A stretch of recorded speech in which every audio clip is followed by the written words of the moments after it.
and welcome to another episode of Celebrating Southbridge.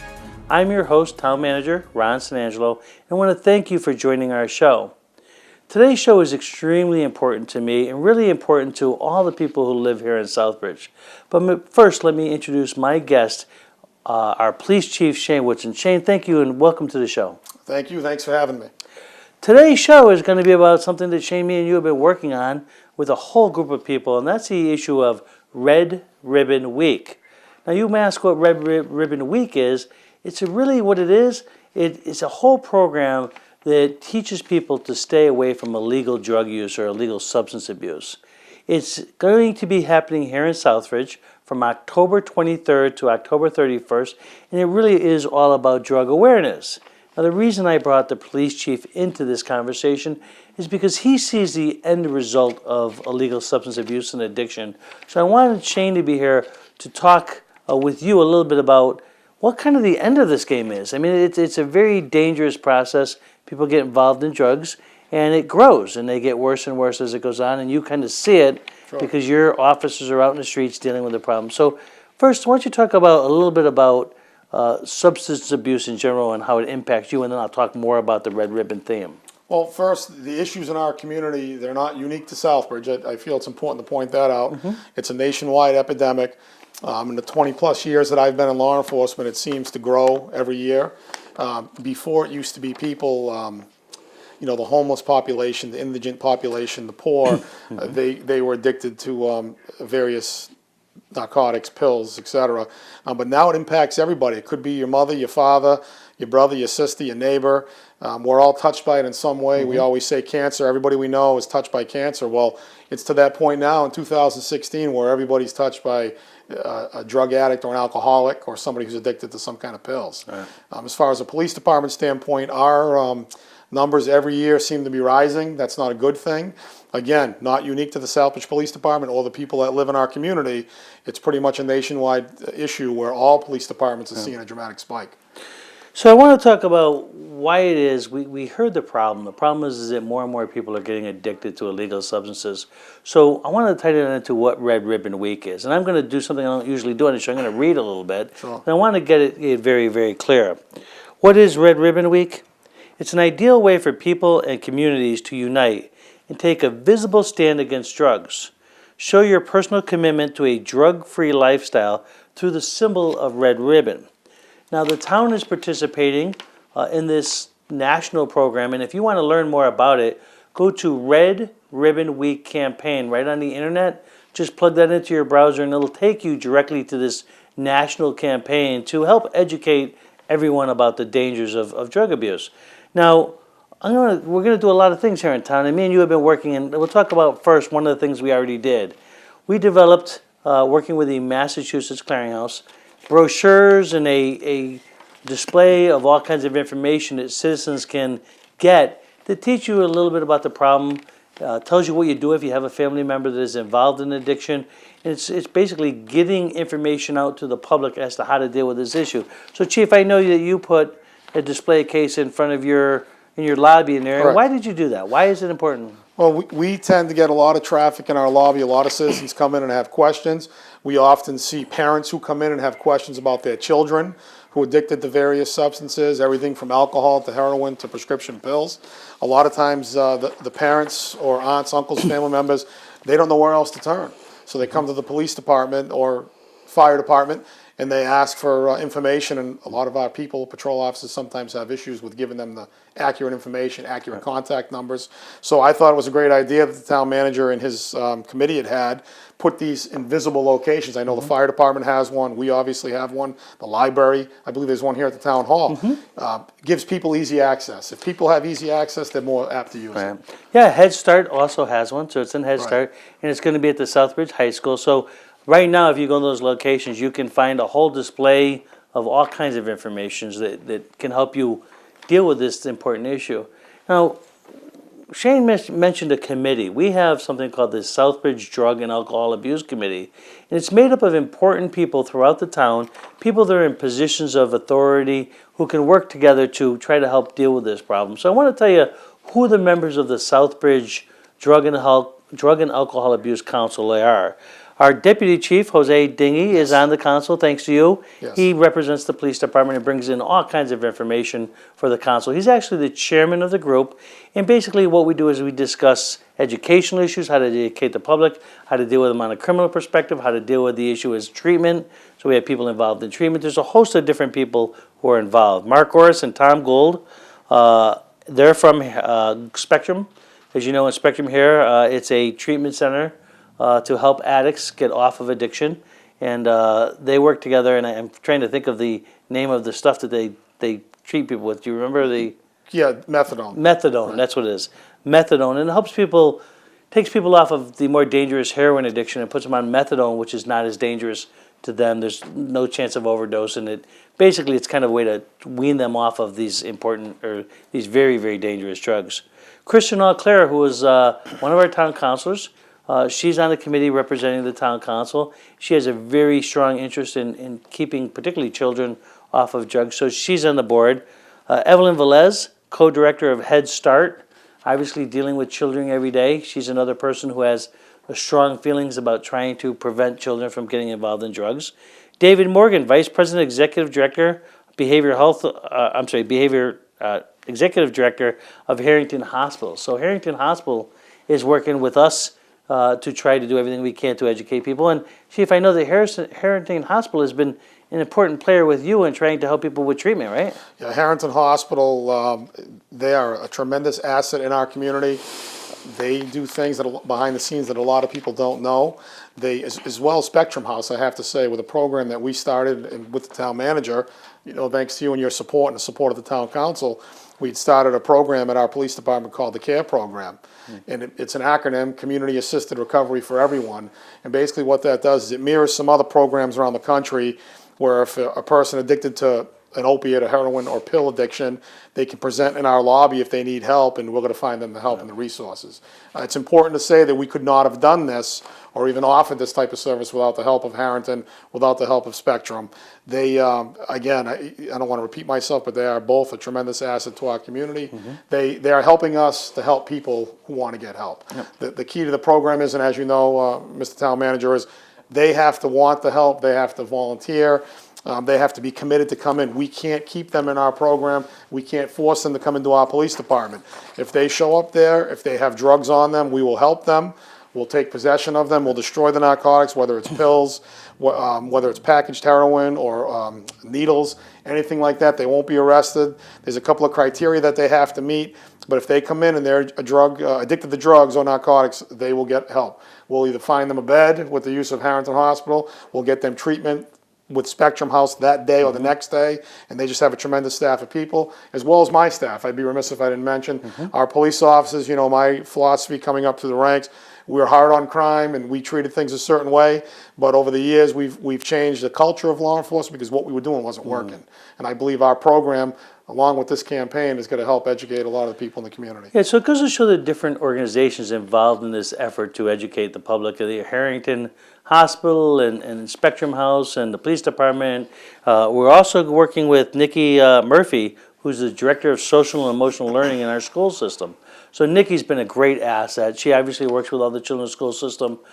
We have the new information display in the school system. She is going to be leading up efforts with our new school receiver to promote Red Ribbon Week as well. So this is a big partnership of a lot of different people to try to, reduce the use of alcohol and substances. Yeah, it's important. In previous conversations, as you know, we can't do this alone. The police chief can't do this. The town manager, we need a lot of input from a lot of different people. It's a lot of work. And I did not mention the schools. Dr. Heisinger and I know Nikki Murphy, they work with us on a daily basis. They're kind of the boots on the ground. They see a lot of this firsthand. Our school resource officer, Luis Torres, up at the middle high school, he sees a lot of these problems before we see them. Right. He knows what's going on with the kids. You can see a change in their appearance.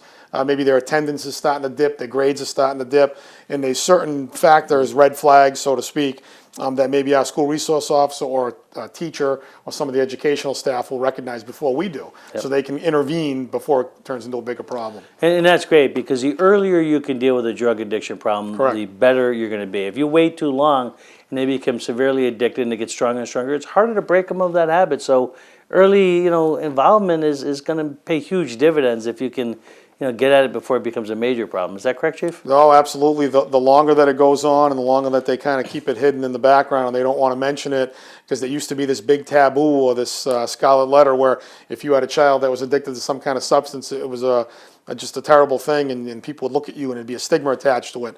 In this day and age, in 2016, all that's changed. Yeah. And again, because it's the doctor's son or the lawyer's nephew, it impacts everybody. It's not just us. It's people in law enforcement who have family members that have had addictions. No, there's no question about that. Another person that serves on the Drug and Alcohol Abuse Council is Andy Pelletier. He's the town's health director, essentially, and Andy's been integral in getting us some money to be able to get these display cases and stuff. Obviously, he's trying to keep the public as healthy as possible, so this is an important issue for him as well. Also, we have Kimberly Dunes. She's a family nurse practitioner. She's with the Family Health Center of Worcester. So, her office and her staff are regularly working with people that have drug problems, and she's involved in this committee as well. Also, we have our deputy fire chief, Paul Normandy. Paul's important in this issue because our ambulances regularly pick up people who are addicted, or frankly, they go out to a call and they have to save the lives of these people who are, having overdoses as a result of, heroin. And they're, frankly, I hate to say it this way, they're bringing them back to life by using Narcan. This Narcan is a thing that, I guess it's a drug that takes them the high away and reverses the effects. But it's dangerous, and while we're saving lives, it's not a good idea that we have to keep providing this Narcan to these people that are almost dead. Well, mentioning the Narcan, we're very fortunate in our community to have the type of services that we have. We have city services and it's a town, and it's a town budget. But we have a city service, especially our fire department, tremendous job, full-time paramedics, EMTs on every shift. And I was speaking, as you know, with you earlier today about last year, what actually started pushing the CARE program, and what kind of opened up my eyes was there was a stretch in August of 2015 where we had it was about, I think it was seven or nine overdoses in like a 10 or 11 day period. Out of those 7 or 9 overdoses, thank God there was only one death. They all would have been deaths without the administration of Narcan by our police officers and by our fire department paramedics. We can only do it through inhalation. The fire department, when they show up occasionally, and actually it's becoming more frequent now, unfortunately, they have to administer multiple doses, and they can do it intravenously too, via a shot. So, they're much more skilled on the paramedic side, obviously, that's their training. But without these men and women responding to these calls, we'd have a lot more deaths. I was saying too that, it doesn't matter how well my ambulance staff is trained or how great they are, they can't save everybody. Sometimes they get there and the people have overdosed and it's too late to save their lives. As a matter of fact, Chief, me and you were talking last year, there were 6 people who died from Southbridge who, our staff couldn't save them. It was too late. They already died by the time they got there. So, 6 people are a lot of people in 1 year that have passed away as a result of this addiction problem. Absolutely, and I've been on calls personally myself where I've seen a female last year in a local business, Blue, and we thought she was deceased. We weren't even going to work on her. And the fire department showed up and they did the intravenous administration of the Narcan, and somehow, I think it was 3 or 4 doses, they brought this woman back to life. So it's one of those things where it's a good thing it's a great thing that we have it, but we need to do something else. It's sad, Chief. I was looking at the state statistics, and in fact, it turns out that women die more often than men as a result of addiction. I don't know if people realize that, but for whatever reason, more women die. I don't know if it's because the doses are strong and their immune system or their body is not as strong. I don't know, but it's sad that so many women have died as a result of it. So, again, I want to point out to you that the Red Ribbon campaign is October 23rd to the 31st. I want to encourage you to look up on your computer Red Ribbon campaign, and you'll see the whole campaign going forward about education, and you can be involved too. I'll give you a specific way. One of the big things that we're going to be pushing is this pledge. And you can find it at redribbon.org/pledge. And let me read it to you. This is a pledge that we're asking for parents and children to work together. One of the big issues in drug abuse is being able to talk to your child, having that open communication, and having them understand how dangerous it is. So I want to read this pledge, and it's from the National Family Partnership. It says, I support Red Ribbon Week. I pledge to help kids grow up safe, healthy, and drug-free. and this is a pledge by the parent to the child. Talking to my kids about the dangers of drug use and abuse, and setting clear rules about not using drugs. Working together with the parents of my children's friends to set common boundaries and monitor behavior so that our rules are expected and reinforced. Setting a good example for our children by not using illegal drugs or medicine without a prescription. Visiting www.redribbon.org to learn more and spread the message to family and friends. And the parent has to sign it and make the pledge to their child that they are going to do everything they can to make the child be healthy and drug-free. Also, there's another one that's for the child to sign. It's the kind of thing that you would want to put on your refrigerator. Sure. It's a status. It's saying that I love you, son or daughter, that I want to make this commitment together with you because I realize that how dangerous this is. And open up that flow of communication with your child. Use this Red Ribbon Week as an excuse, as a reason to talk to your child. That's really what we want. We want to open up the dialogue about this issue. And the one for the child says, I support Red Ribbon Week. I pledge to grow up safe, healthy, and drug-free. I understand the dangers of drug use and abuse. I respect myself and being drug-free, spreading the word to family and friends about the importance of being healthy and drug-free. It's a commitment between a mom and a child or a dad and a child, basically committing that they're going to stay away from illegal drugs. So that's one of the things. If you're watching at home, please do that. And again, you can find the pledge right on the Red Ribbon Campaign website. Our schools are going to have these pledges. We're hoping that many children within our school district will sign these pledges, to the teachers in school, and we can hang them up and have them all over the school. You'll see on my collar here, and you'll see on the chief a red ribbon. It's a symbol. Basically a symbol of the campaign to try to bring out drug awareness. And Chief, I know that we've talked to a lot of organizations, and I think you're going to have your men wear these, or All the men and women for the department will have these on their uniforms during that week. It's a great campaign, a national campaign, as you had mentioned. There's nothing better than, you can sit down with your kids, go over that pledge. I think putting it in writing and put it in front of them has a much stronger impact than just kind of having the talk with them about not doing drugs. And this kind of makes it a little bit more clear, in my opinion. Chief, the library's been involved in this too. Sure. I can't thank our library director, Margaret Morrissey, enough. If you go to the library, I'm told already that they got red ribbons everywhere, and they got books about drug use out there. They have the new display case as well. The library is a place where people go. Chief, and is it a good resource for the community? The library, I'd mentioned Harrington was a great asset to the community, but I'll tell you, the library, and I've seen it firsthand over the years. I brought my children there. Miss Morrissey does a fantastic job. You walk into that library and you think you're in a major city with the type of programming that she has over there. This will get a lot of attention, the Red Ribbon Campaign, being at the library, because there's a lot of visitors in there. They're a very, very busy place, a lot of pedestrian traffic. Everything you can imagine there as far as programs, children's programs, adult entertainment, things like that. The library's a great asset. We have a beautiful library. We do. We It's really fantastic. do. It's phenomenal. So, Yeah. we also have I have a list of different things different organizations could do. So I've said to you before, we're trying to involve the school system involved in this. They're going to be doing the pledge cards. They're going to be wearing red ribbons as well. They can make announcements on their intercom system. They can have a speaker come in and talk about substance abuse. So a lot of things they can do. What could you do as a citizen? Well, you could wear a red ribbon. You could talk to your friends and neighbors. If you happen to own a business owners, they can wear red ribbons. They can provide information to their employees. They could basically provide lists of treatment centers, or a lot of businesses have employee assistance programs.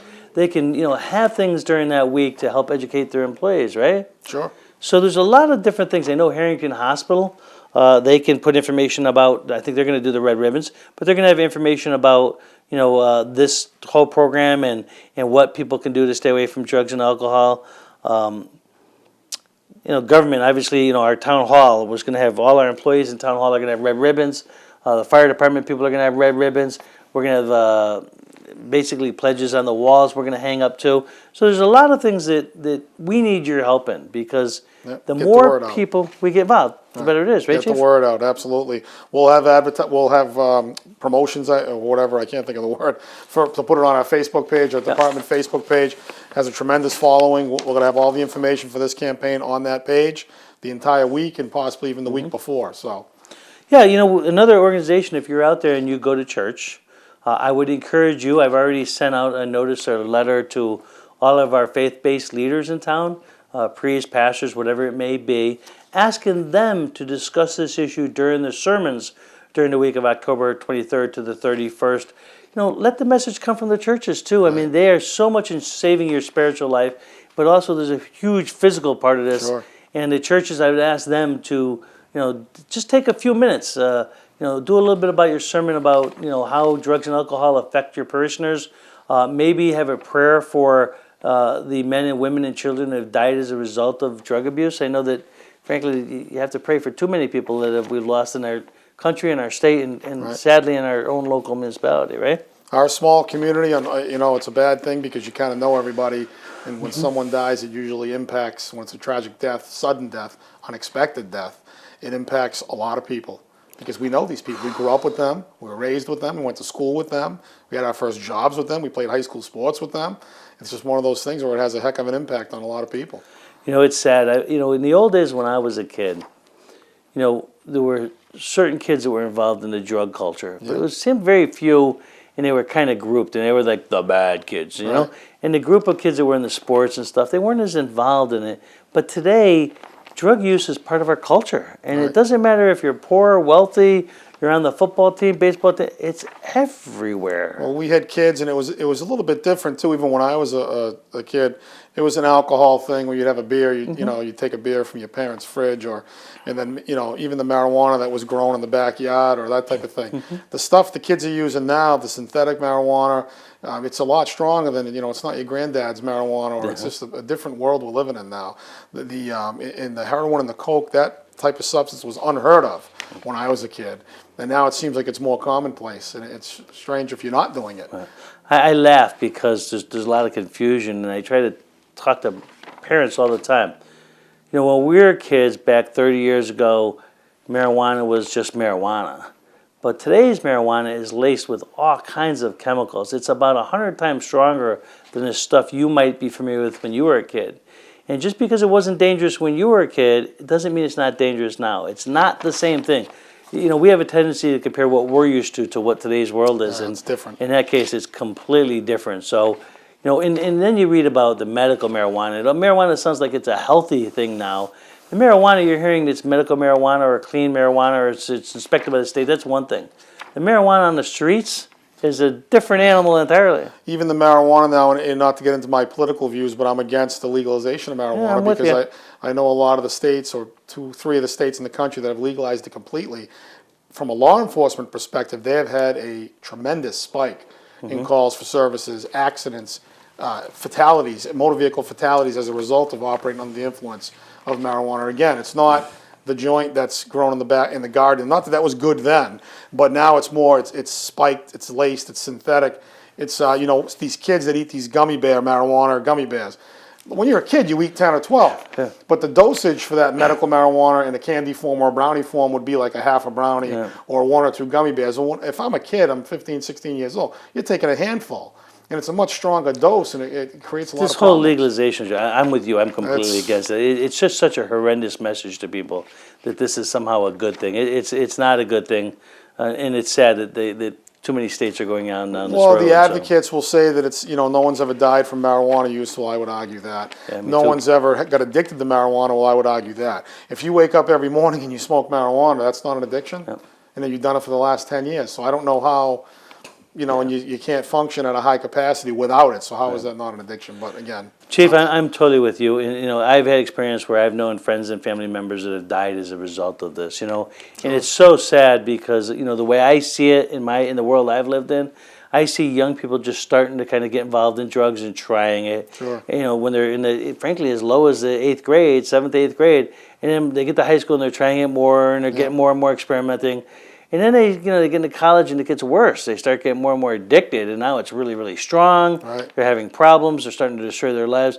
And you get into the 40s and stuff, and all of a sudden they're dying. I mean, and that's not the case for everyone, but it seems to be the pattern is that little by little you get more and more addicted. You need stronger and stronger doses to get high, and you eventually in your 40s end up dead. And you've alienated your family. You've lost your job. You're living on the street.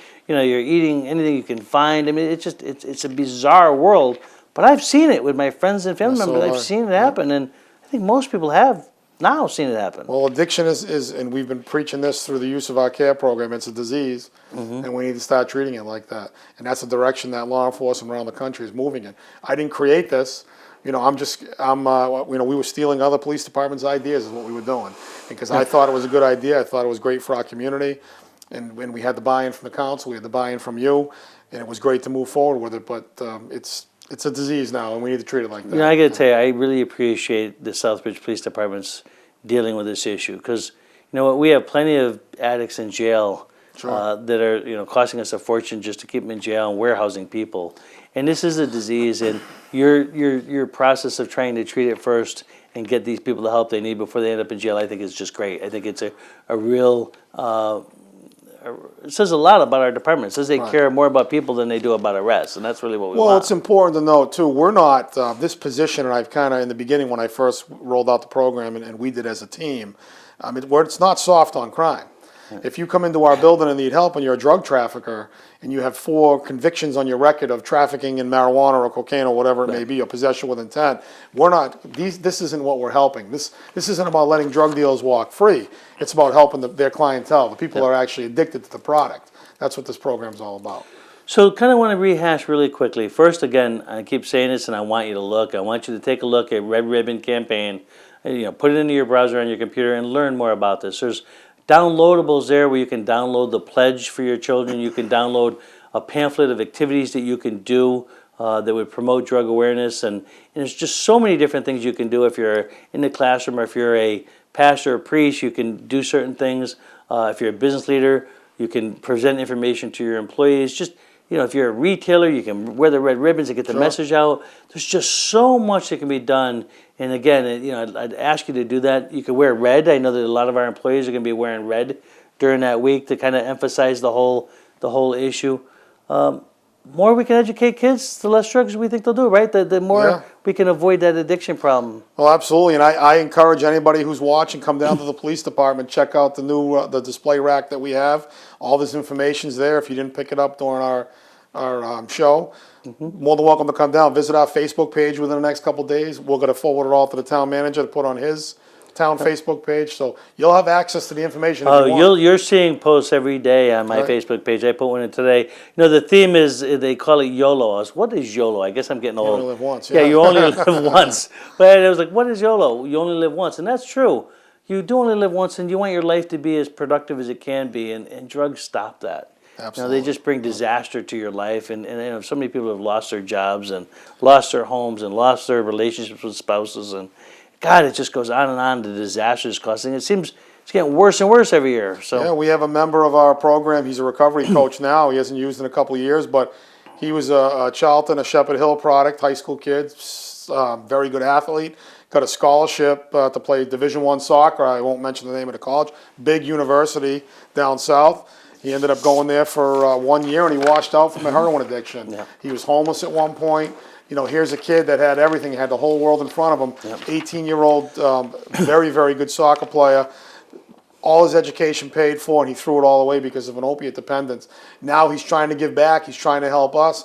He's part of our program, and he's a tremendous asset because he can look across the table and talk to kids that are involved in this now or maybe not involved in it. He spoke at our schools already. He's kind of told his story a heck of a lot better than I can tell it to kids who will relate to him better than they'll relate to you and I because we're a lot older than they are. So it's definitely a path that once you start, I haven't seen many good positive outcomes. This gentleman is one exception, but they're an exception to the rule. Well, that's because the stronger the addiction gets, the longer you have it, the harder it is to come back, right? Absolutely. So if you get to the point where you're really bad, a lot of people make a choice of living or dying. It comes to the point where they literally say to themselves, if I don't stop, I'm going to die. And that's when they make a decision and try to do it. But think about, I think about a young man when I smoked, how hard it was to get off of cigarettes. Yes. And that's nowhere near at the strength of these kind of addictions. So it's no, at some point hard. you have to have that revelation in your mind, where you just decide I'm done. You know, you could come from a wealthy family, and I've seen it, and they send their children to other states to rehab facilities, lockdown treatment, 30-day, 60-day programs. And that's great when you know, because you're the parent, you're trying to force your children to get better and get clean. It doesn't always work. Yeah. They need to actually have that revelation where they say, you know what, enough's enough. And those are the people that tend to have successful sobriety and have years and years and years of sobriety. Yeah, you know, it's so hard because it touches everybody's lives, and it's really sad. So I want to end the show, though, with a positive note, and I want to thank Harrington Hospital and Spectrum House and Family Health Center of Worcester and the Police Department, the Fire Department, the Health Department, Worcester County Action Council, all the people who care. And that's really what this is. This is, frankly, a program of caring. We want to save lives. We want to make lives better. That's why we're doing all this, but we need you to spread the message. We need you to go out and talk to your friends, your neighbors, your other business people, your church leaders. Have them participate. Let's shake the world a little bit here in Southbridge and make people aware of this issue. So I want to thank you for watching this show. I appreciate any support you can do. By all means, if you're a parent, take the pledge with your child, put it on your refrigerator, and make them know that you love them, you care about them, and you're concerned about their future. With that, Chief, I really want to thank you. You've been a leader on this issue. Thanks. You've been a leader at the police department and working with the community. I know that your department has a great relationship with our community and has reached out to touch, you know, all people of all nationalities. So, Chief, thank you for being on the show, and thank you for what you're doing. Thank you. And if you need any help, if you know someone who needs help, if you have a family member, a friend, a husband, a wife, a child, come to the police department. We're open 24/7, 365 days a year. Walk into our lobby, tell us that you need help. If you don't feel comfortable doing that, come in and take a look at the paperwork that we have, the literature that we have, that maybe we can point you in the right direction. Call me, call the deputy, call any police officer in that department. The men and women, we're here to serve you. We have a great community. We've got a lot of great people that work in our community. So if you need help, you can find it. You know, that's terrific. And I'm Ron San Angelo, Southbridge Town Manager. We have display case down and right in the second floor at Town Hall. The library has it. The high school has the information. Police, fire. It's there. If you want it, the information is there to help you. Please, if you have any problem, you can't find information, call my office, the town manager's office here in Town Hall, and we'll do everything we can to help you. Thank you again. We appreciate watching the show. And thank you. Again, thank you, Chief. Thanks.